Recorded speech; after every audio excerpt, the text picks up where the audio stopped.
Hi, I have a 2019 Subaru Crosstrek Premium with a manual transmission.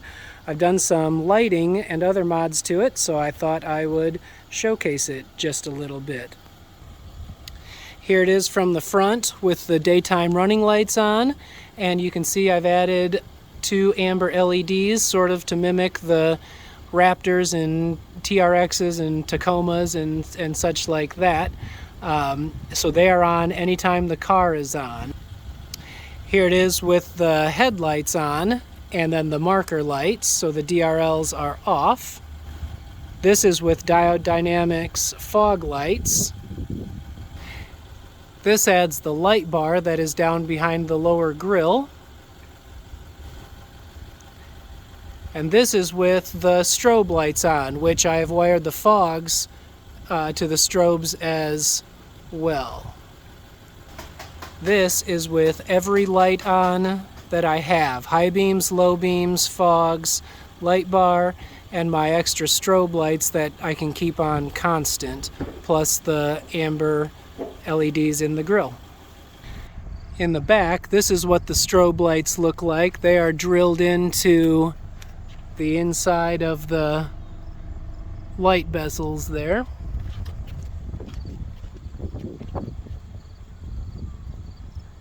I tried to pick a cloudy day to get some decent contrast. For what it's worth, these can be seen for well over a mile away when it's dark out.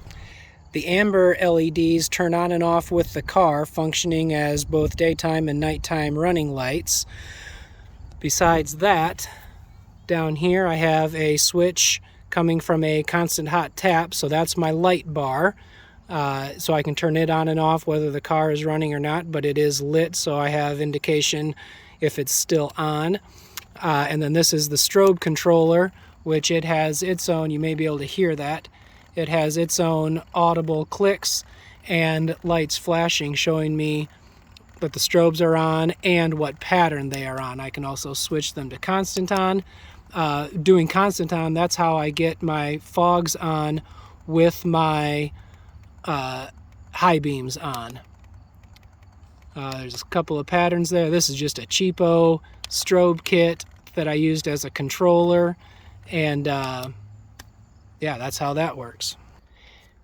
Inside, with the placement of the cup holders relative to the gear shift, with a normal placement of the gear shift, it's pretty easy to bump into the straw of a cup when using the stock gear shift. So I wanted to change that a little bit and get it off to the side. So what I've done is taken a simple piece of aluminum. It's painted orange, obviously, but the thread pitch on the shaft is metric 12 by 1.25, so it's a fine thread. I found a lug nut that matched that. The aluminum kind of bends down, and then there's a carriage bolt here. And then this is a piece of Paduke, which is a kind of a fancy African hardwood, and I've just carved and shaped this to fit my hand so that when I'm sitting here, it's at the perfect angle for me just to rest naturally, elbow on the rest, and this is the most natural angle I found for my hand to be, and it's carved to fit my hand, and then I can go through all the gates no problem. To get into reverse, I do have to come up here and pop up to get over into reverse and use the gate opener there, but that's rare relative to normal driving. So it puts my hand off to the side, a little bit lower, and I think it's an awful lot more comfortable.